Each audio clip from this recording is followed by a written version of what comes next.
ভিড় গ্রাসে গিলছে, মানুষের প্রশ্নবাণে পরিত্রাণ চাইছে। আর কারোর অবহেলা চাই না রে ভগবান। হাসি তো কেড়েই নিচ্ছে, এই তো প্রতিদান।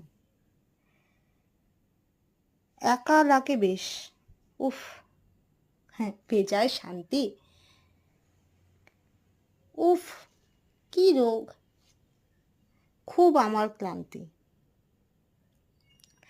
না, বোঝে না, কেউ বোঝে না, সব বড় সমালোচনা। পাখির পাখা মেলানো না হবার প্ররোচনা। ইতি অপরূপা গুহ।